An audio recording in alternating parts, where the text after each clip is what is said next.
Hello friends, welcome back to Swaggy Amma, and today we are back with another delicious recipe from the Konkani cuisine. We'll be seeing how to make gidge gessi. This is nothing but a coconut based gravy using raw jackfruit.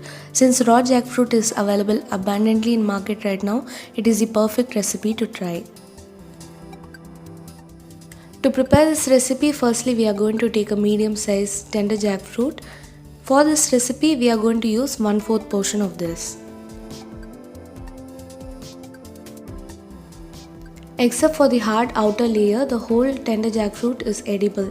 So we are going to firstly chop it into smaller pieces and later remove the outer layer of it. Since it tends to get sticky when you are chopping a tender jackfruit, it is advisable to apply coconut oil in your palm, fingers and even in the knife. Once you have chopped the tender jackfruit into medium-sized pieces, immediately shift them into a vessel full of water to avoid discoloration.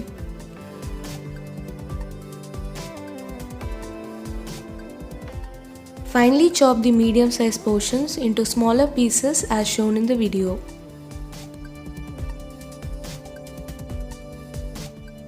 Next, take a pressure cooker and transfer the chopped tender jackfruit pieces into it. Add 1 glass of water and pressure cook this in medium to high flame for about 1 whistle.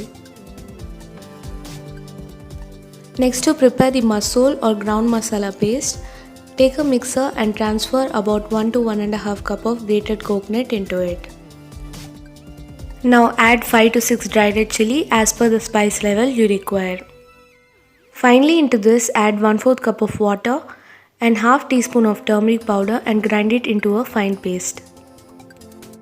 Once your tender jackfruit is cooked well, add 1 small piece of Malabar tamarind and salt as per taste and mix everything well. If you do not have Malabar tamarind, you can even use tamarind pulp to add the tangy flavor to your curry.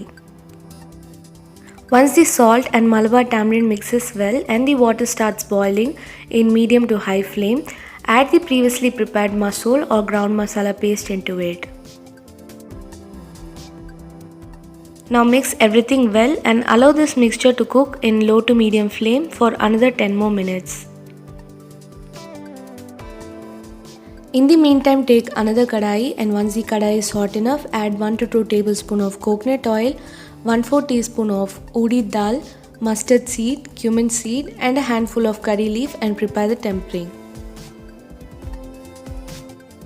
Now add the prepared tempering into your curry and your delicious gidge gessi is ready. This can be had as side dish along with rice. So do try this simple recipe at home during this season and do let me know on how it was in the comment section. If you like this video, do not forget to give us a thumbs up and to share it along with your friends. Thank you for watching and do not forget to like, follow and subscribe Swaggy Amma in Facebook, Instagram and YouTube.